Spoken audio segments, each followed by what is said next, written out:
বিক্ষোভ মিছিল ও প্রতিবাদ সমাবেশে উত্তেজনা। লালমাইয়ে বিএনপির নেতৃবৃন্দের কঠোর প্রতিক্রিয়া। ভিডিও সংবাদ রাসেল হোসেন।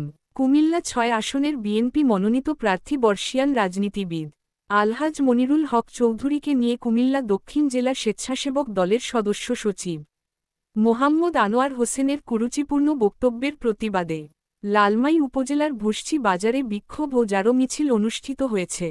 রবিবার ২৩ নভেম্বর সন্ধ্যায় বিক্ষোভ মিছিলকে কেন্দ্র করে পুরো এলাকায় উত্তেজনা ছড়িয়ে পড়ে।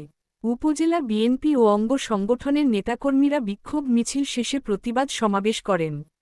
বক্তব্যে বক্তারা আনোয়ার হোসেনের অনভিপ্রেত ও শিষ্টাচারবহির্ভূত মন্তব্যের কঠোর নিন্দা জানান এবং দলের দীর্ঘদিনের নিবেদিতপ্রাণ নেতার বিরুদ্ধে অপপ্রচার বন্ধের দাবি করেন।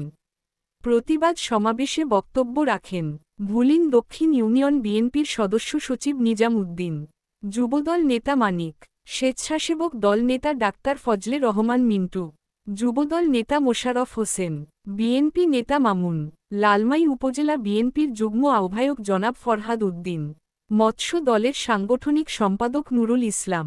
বক্তারা বলেন, বর্ষিয়ান রাজনীতিবিদ ও দলের নিবেদিতপ্রাণ নেতা আলহাজ মনিরুল হক চৌধুরীর মতো একজন সম্মানিত ব্যক্তিকে নিয়ে কুরুচিপূর্ণ বক্তব্য কখনোই মেনে নেওয়া হবে না। তারা এই ঘটনায় সংশ্লিষ্ট ব্যক্তির বিরুদ্ধে সাংগঠনিক ব্যবস্থা গ্রহণের আহ্বান জানান। বিক্ষোভ মিছিল ও প্রতিবাদ সমাবেশে বিপুল সংখ্যক বিএনপি, যুবদল, স্বেচ্ছাসেবক দল ও ছাত্রদলের নেতাকর্মীদের উপস্থিতি ছিল চোখে পড়ার মতো। উত্তেজনা ছড়িয়ে পড়া এলাকায় অতিরিক্ত সতর্ক অবলম্বন করে স্থানীয় নেতৃবৃন্দ পরিস্থিতি নিয়ন্ত্রণে রাখেন। প্রতিবাদকারীরা অবিলম্বে কুরুচিপূর্ণ বক্তব্যের প্রত্যাহার ও ক্ষমা প্রার্থনার দাবি জানিয়ে শান্তিপূর্ণভাবে কর্মসূচি